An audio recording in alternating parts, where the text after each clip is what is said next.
Welcome back, everyone, to our journey through Dante's Divine Comedy. And, well, can you believe it? This is our 99th deep dive. 99, it's incredible. We're really nearing the summit now. We really are, almost at the very end of this epic, epic voyage. So just to recap where we left off, Dante's arrived. He's on Paradise's ultimate The amphitheater. white rose, yes, a stunning image, all the blessed souls together. Exactly, this perfect community of divine love. It represents humanity's final destination, doesn't it? Unified, harmonious, in God's presence. Absolutely, a powerful symbol.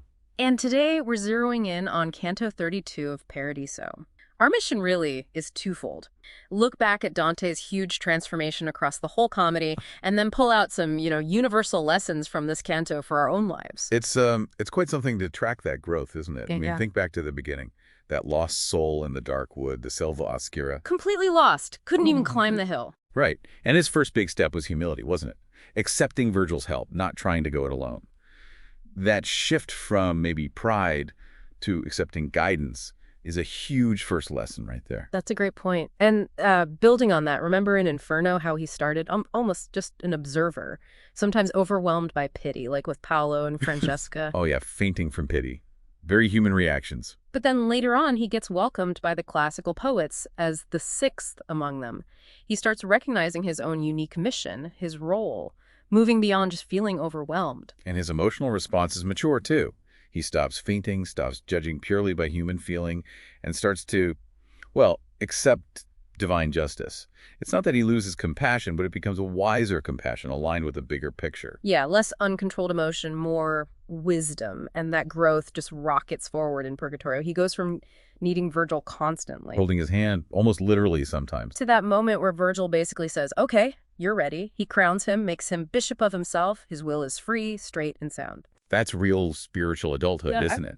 And of course, the purging of the 7 deadly sins, the P's on his forehead vanishing. He's literally becoming lighter, ready for paradise. And then there's that shifting guides, which is key. From Virgil, who represents human reason, Logic, philosophy, the best humanity can achieve on its own. to Beatrice, and then later St. Bernard.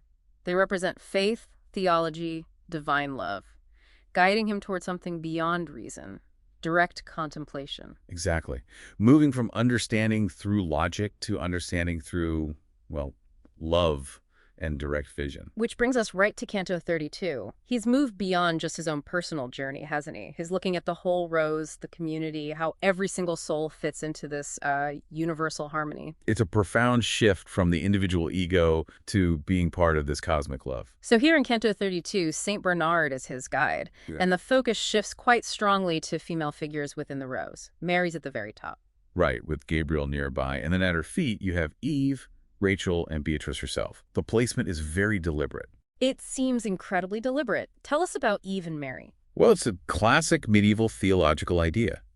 Eve, sitting right at Mary's feet, symbolizes how Mary, the mother of Christ, repaired the wound of original sin caused by Eve.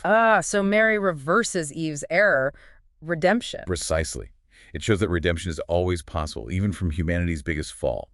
And then you also see other key Old Testament women, Sarah, Rebecca, Judith, Ruth. What do they represent? They stand for different crucial virtues or roles in salvation history. Faith, cunning used for good, courage, loyalty. It shows that, all these different feminine contributions are essential to God's plan. It's amazing how dense the symbolism is. And then there are the children, those souls who died in infancy. Yes, occupying high seats. And Dante makes it clear it's not through their own merits because they had none in the earthly sense. It's pure divine grace. That really drives home the idea that grace often comes before merit, doesn't it? Like maybe an unexpected talent you have or just good fortune, gifts we receive that we didn't necessarily earn.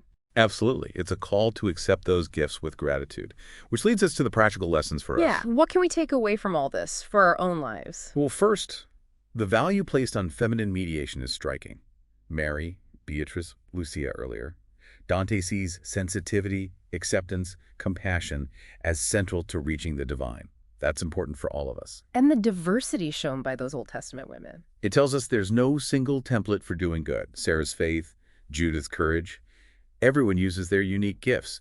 There are many paths to making a positive impact. That's really empowering. And finally, Bernard tells Dante he needs to ask Mary for help to get the final vision. Right, the importance of intercession. asking for help, whether from a higher power or maybe just a trusted mentor or friend. It's not weakness, it's wisdom. Sometimes we need someone else to help open a door or shift our perspective. So putting it all together, Canto 32 really speaks volumes about transformation, the different ways we can contribute good, the constant possibility of redemption, and the power of grace, acceptance, and, well, connection. Beautifully put. And reflecting on this, our 99th deep dive.